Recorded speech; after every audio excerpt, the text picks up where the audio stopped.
네, 안녕하세요. 작가의 눈으로 그림 알기 쉽게 설명해드리는 아트지인TV 최지인입니다. 좋아요와 구독 버튼, 알람 설정 해주시고요. 영화 블랙스완과 함께 소개하겠습니다. 오늘 준비한 내용은 르네 마그리트, 바로 이런 그림 초현실주의인데요. 이 영화 블랙스완에도 현실을 초월한 듯한 꿈 같은 상황들이 나오죠. 거울 속의 나는 현실의 나와 달리 움직이고, 선생님이 갑자기 검은 새로 변하는가 하면 지금의 내가 아닌 또 다른 내가 나를 보고 있는, 바로 이런 것을 초현실주의라고 하는데요. 마그리트의 그림에도 이런 초현실주의, 쉬르 리얼리즘이 나옵니다. 그가 사용한 기법과 르네 마그리트의 스토리 전해드립니다. 영화에도 이렇게 오마주, 패러디하기도 하는데요. 어디서 사용됐는지도 알아보겠습니다. 끝까지 함께 해주세요. 그림과 좀 더 친해지시려면 그림이 그려질 당시의 시대 상황과 작가에 대해서 알아보는 것도 좋은 방법인데요. 언제든지 미술에 대해서 궁금한 점이 있으시면 댓글 남겨주시기 바랍니다. 그림과 쉽게 친해질 수 있는 방송 아트지인TV. 그동안 명화 이야기를 하면서 바람둥이 화가들이 많이 나와서인지 아티스트들은 다 그러냐고 하셔서 첫사랑과 결혼해 행복한 결혼 생활을 했던 르네 마그리트의 이야기 준비했습니다. 지금 전시도 하고 있죠? 마그리트는 벨기에 브뤼셀에서 기차로 40분 떨어진 작은 마을에서 1898년에 태어났습니다.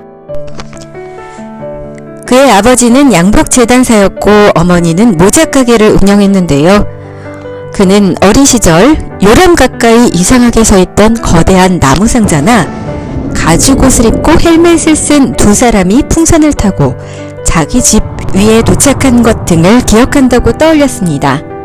어린 시절부터 상상하는 것도 초현실주의 그림 같은 모습으로 나왔었나 봅니다.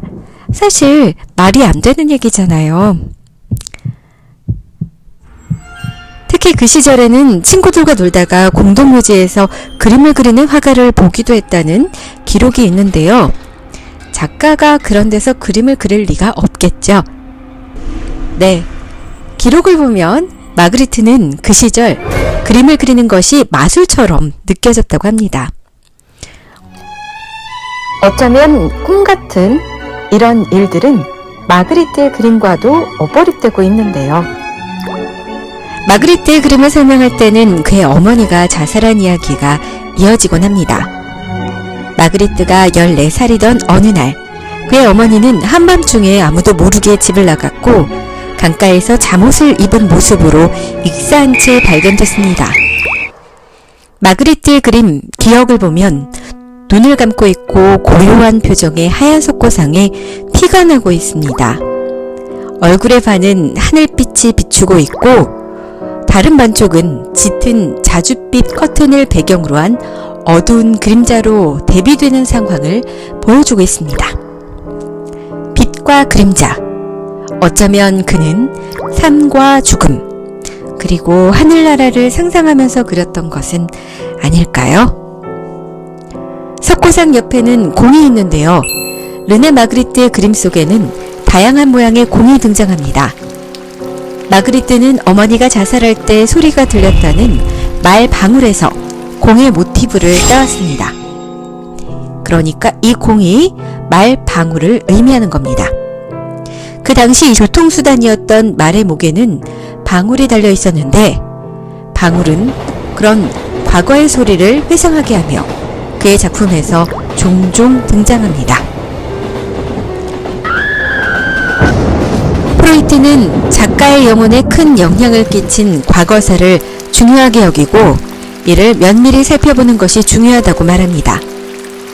마그리트는 어머니가 자살했을 때 그 장면을 목격하고 시체를 건져내는 과정을 모두 봤습니다. 입고 있던 드레스가 얼굴에 덮인 채 건져진 어머니의 이미지는 아마도 그의 내면에 깊은 충격이 돼서 마음에 남았을 겁니다. 어머니의 자살은 후에 그의 그림에 이렇게 많은 영향을 드리웁니다. 그가 어머니의 자살을 목격했던 사실을 모른 채 이 그림을 보면 키스를 하고 있는 두 남녀의 모습이 낭만적으로 느껴지기도 하죠. 천을 뒤집어 쓴 채 키스를 하고 있는 연인들입니다. 머리에 하얀 천을 두른 두 연인을 보면 상대를 알지 못하면서 어쩌면 그가 내게 보여주려 했던 이미지대로 그를 착각하며 보고 싶은 상태로 믿으며 그렇게 잘 모르면서 연인인 모습으로 살아가고 있는 건 아닌지 생각하기도 합니다. 마그리트는 익숙한 현실 세계에 있는 것들에 낯선 무언가의 상황을 더하는 데페이지만 기법을 사용했습니다. 마그리트의 이런 데페이지만 기법과 초현실주의는 프로이트를 알고 철학에 관심을 가지면 좀 더 깊게 이해할 수 있다는데요. 마그리트는 실제로 철학책을 자주 봤다고 합니다. 그리고 그림 안에도 철학적인 내용을 담아내려 했습니다. 초현실주의는 간단하게 생각하자면 현실 세계를 넘어선 꿈 같은 세계라고 생각하시면 됩니다.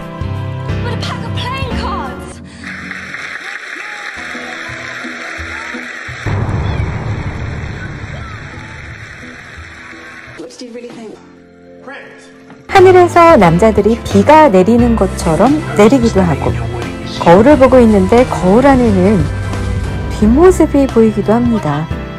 알을 보고 있는 작가는 새를 그리고 있고요. 알을 보고도 새를 그릴 수 있다는 말일까요? 심지어 파이프를 그려놓고는 이것은 파이프가 아니다 라고 말하기도 합니다.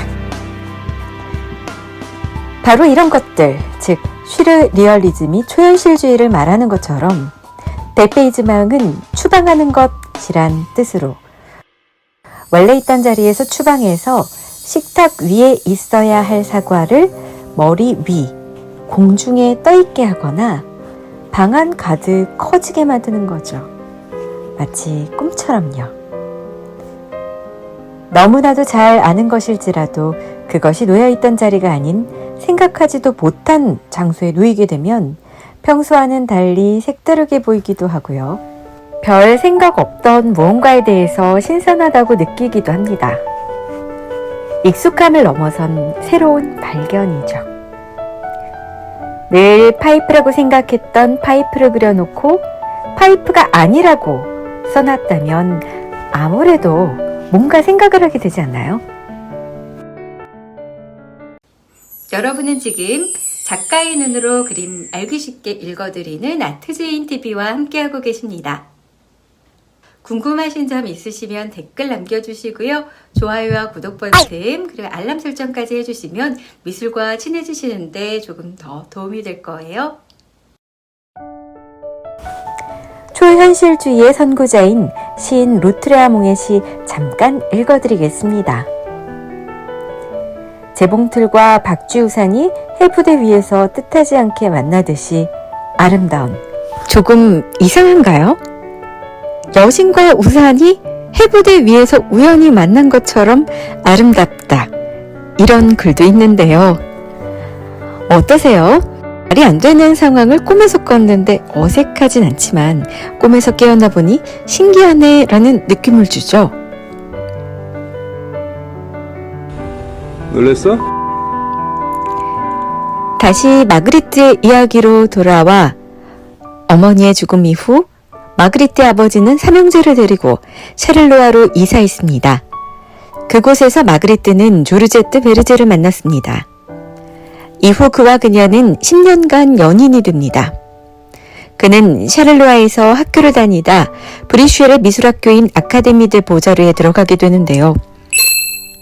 연인인 조르제와는 거리가 멀어지면서 서서히 잊혀져 갔습니다. 당시 마그리트는 에드가 알렌 포의 단편 소설에 심취해 자신이 직접 탐정 소설을 쓰기도 했고 영화를 좋아하는 청년기를 보냈습니다. 이후에도 계속 철학 관련 서적도 찾아보며 공부했고요. 그런 영향으로 좀 더 색다른 그림을 그려낼 수 있었습니다. 1919년 마그리트는 첫 번째 전시회를 했고 첫사랑이었던 조르제트를 우연히 다시 만나 1922년 24살의 나이에 그녀와 결혼했습니다. 그는 한 번에 열정적으로 불타오르다 사라지는 사랑 이야기를 남기진 않았지만 결혼 후 자신의 그림에 개성을 만들어가며 다양한 시도를 게을리하지 않았습니다. 마그리트는 주변의 사람들과 함께 영화를 만들기도 했는데요. 부인과의 이야기도 영화로 만들어 소소한 행복의 흔적들을 남겼습니다. 마그리트 하우스 뮤지엄에 가면 마그리트가 베르제를 주인공으로 촬영한 단편 영화를 상영하고 있습니다. 영화는 공원에서 산책하며 앞서 걸어가는 베르제, 요리하며 친구들과 웃고 떠드는 베르제의 모습이 처음부터 끝까지 이어집니다. 우정으로 시작된 그 둘의 사랑은 그렇게 잔잔한 행복을 찾으며 작품에도 조언을 주고받는 동반자로 삶의 마지막까지 이어졌습니다. 그리고 1965년 뉴욕의 근대미술관에서 마그리트의 작품을 중심으로 한 회고전이 열렸습니다. 데기리코의 그림을 보고 감탄하면서 따라 그렸던 마그리트는 이후 미국의 팝 아티스트들에게 영감을 주는 작가가 됐습니다. 미술뿐 아니라 영화와 팝송에도 영향을 주며 패러디되고 있는데요. 너무나도 잘 알려진 영화 매트릭스에서도 그의 흔적을 느낄 수 있고요. 한때 신세계 앞에 설치됐던 가림막으로도 우리에게는 잘 알려져 있죠. 광고에도 계속해서 패러디되는 마그리트. 저도 화조화를 그리면서 마그리트를 오마주하기도 했는데요. 5월 중순까지로 M 컨템퍼러리에서의 전시가 연장됐고요. 이번 인사동 전시에서는 원작이 없어서 아쉽긴 했지만 포토존과 아트샵, 미디어 아트가 눈길을 끌고 있다는 평이 있습니다. 네, 오늘도 끝까지 함께 해주신 여러분 감사합니다. 좋아요와 구독 버튼, 알람 설정까지 해주시고요. 저는 다음 시간에 더 알찬 내용으로 다시 찾아뵙겠습니다.